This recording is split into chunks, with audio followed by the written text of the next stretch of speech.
What an encounter it was between Japan and Colombia. Japan getting some revenge over Los Cafeteros, and they beat them 2-1. Stuart Robson here with me for this one. Stuart, we were wondering when we'd see the first red card of the World Cup. I was banking on Sergio Ramos to get it, but we saw it in this match now. We saw the penalty, an outstanding free kick, and in the end, Japan just getting the win. Are you surprised that it was this close, this game? Well, after the sending off, I assumed that Colombia would be the better side, that they would win the game. That's what I predicted. Yeah. But after 4 or 5 minutes, the penalty happens. Carlos Sanchez sent off. And really, from that moment on, Japan should have dominated the game. But it wasn't the case. Colombia came back into it. They played a good system. I'm surprised that Cuadrado was taken off because I thought he was the player down the right-hand side that was giving them a lot of freedom to get forward.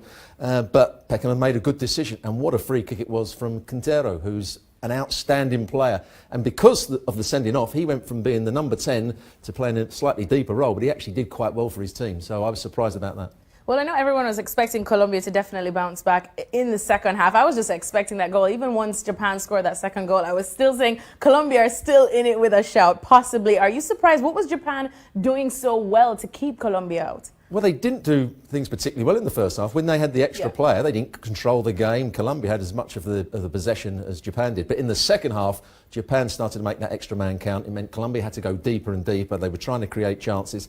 Colombia had a late flurry late in the game. But really, Japan kept possession. They played well enough against the 10 men in the second half. They didn't do that in the first half. And Colombia, with Falcao up front, who hasn't got enough pace to run in behind, maybe that's an area they should have changed a little bit earlier. Well, Falcao at 32 years old making his World Cup debut. Now, let's talk about the group just overall quickly, even though we are waiting for Poland, Senegal. We were saying that this group is pretty much up for grabs between all four teams, especially now. But this result, does it affect your predictions of Colombia going through now? Well, my prediction was Colombia to win it and Exactly. Senegal to come second. So this next game, Poland versus Senegal, is going to be a massive game.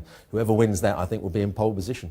All right, thanks so much to Stuart Robson. So Los Cafeteros in a bit of a sticky situation, but they still have some games to play. But for now, Japan, happy times.